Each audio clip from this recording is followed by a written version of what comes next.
Hi there. Thanks for tuning in. This is a continuation of our series where we're looking at the income statement, and today we're going to look at operating earnings. It can also be called operating income, operating profit.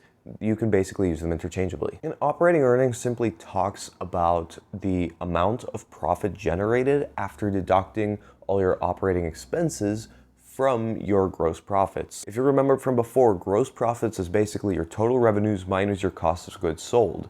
Now, if you grab that number and then subtract your operating expenses, you will get operating earnings. What this number basically tells us is the amount of total profits that a company gets after deducting all their operating expenses, such as their selling, general, and administrative expenses, their research and development, marketing expenses, as well as their cost of goods sold. This number does not, however, include interest or taxes, and it also sometimes excludes things such as bonuses paid to management. Now, why would we want to look at this number instead of a full net profit number that includes taxes and interest? Well, the thing is, taxes and interest aren't really controlled by the company in question. Like, yes, you can sometimes get tax breaks or you can sometimes renegotiate your interest rate, but that's not something you have direct control over as opposed to your day-to-day operations and the things you sell and how much it costs to sell them. So this is basically telling you how good are they at converting all that revenue they make into profits once they pay all the costs of production and all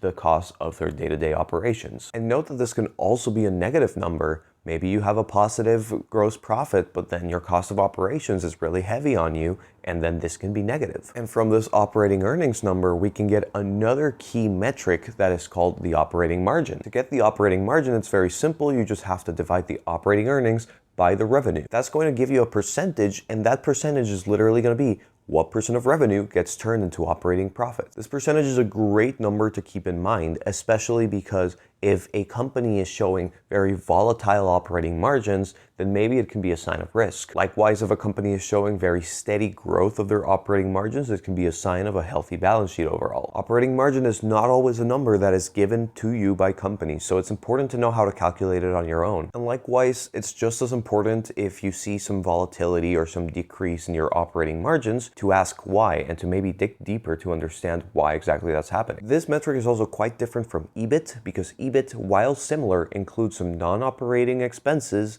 and also may include some things such as dividends, which are not accounted by in operating earnings. The only part that's really missing here is simply payments to management or bonuses given to them, especially stock-based compensation. So that is something that you might want to account for in your own individual research because this is not quite accounted for in operating earnings. So just to review real quick before we wrap up the video, operating earnings is essentially how much of revenue is being translated into earnings after discounting your cost of goods sold and your operating expenses. And we do really care about how efficiently a business is controlling its cost of goods sold and operations and translating that into profit. So I'll keep this brief. Thank you so much for watching, and I hope you're learning a lot from breaking down the income statement. This series is going to continue, so I hope you tune in for future episodes. So that said, I hope you have a great rest of your day.